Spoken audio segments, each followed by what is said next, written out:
हे ग्राम देवता नमस्कार, सोने चांदी से नहीं किंतु तुमने मिट्टी से किया प्यार। हे ग्राम देवता नमस्कार। अब ग्राम देवता यानी यहाँ पर कृषक है। अपनी कॉपी किताब खोलकर बैठो बच्चों, पेंसिल हाथ में लो, स्क्रीन पर देखो, कठिन शब्दों को रेखांकित करके उसके अर्थ भी लिखते जाओ। ग्राम देवता यानी कृषक, किसान। सोने चांदी यानी सोना और चांदी, गोल्ड और सिल्वर।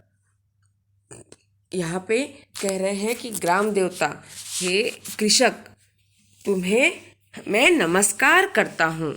तुमने सोने अथवा चांदी से प्यार नहीं किया है, बल्कि तुमने अपने खेतों की मिट्टी से प्यार किया है। यह मिट्टी तुम्हें धन धान्य देती है।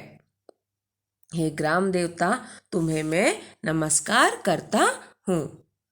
जन कोलाहल से दूर कहीं एकांकी सिमटा सा निवास, रवि शशि का उतना नहीं कि जितना प्राणों का होता प्रकाश।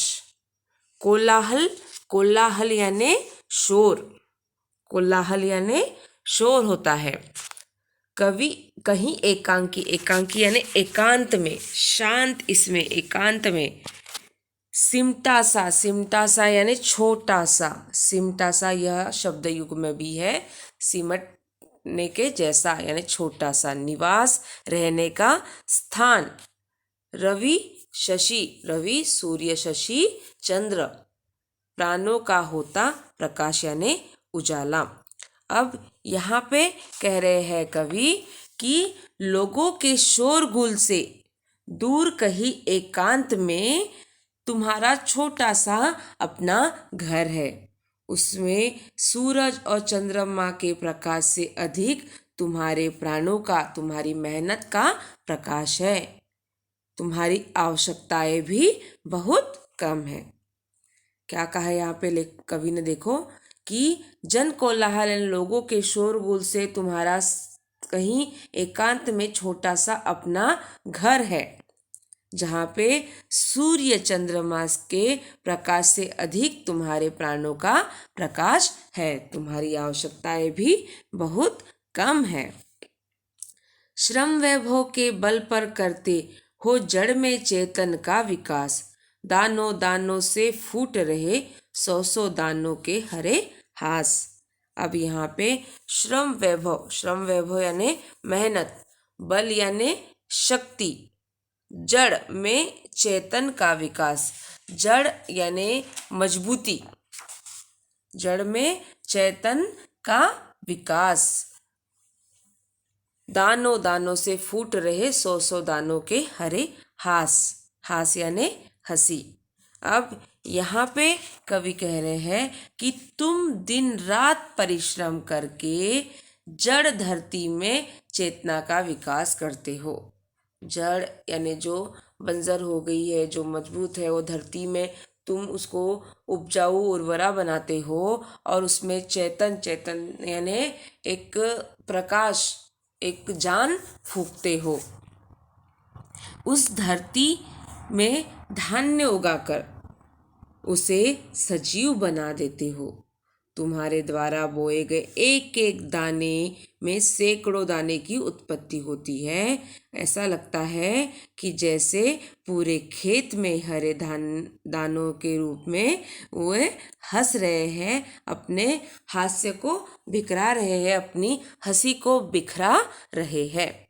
फिर से बताती हूँ, सुनो कि खेतों में परिश्रम करते हुए तुम दिन रात परिश्रम करके जो जड़ धरती है उसमें चेतना का विकास करते हैं और उस धरती में धान्य को उगाकर उसे सजीव बना देते हैं। कौन?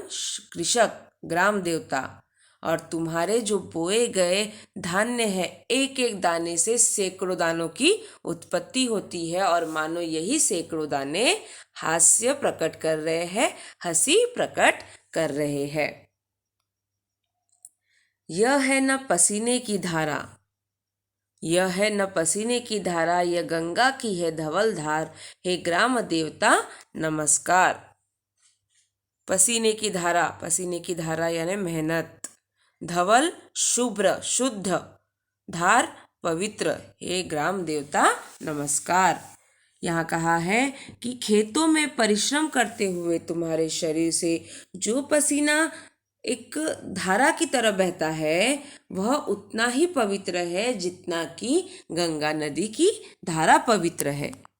इसका अर्थ यह है कि भारतीय समाज में जैसा महत्व गंगा का है वैसा ही महत्व तुम्हारा भी होना चाहिए।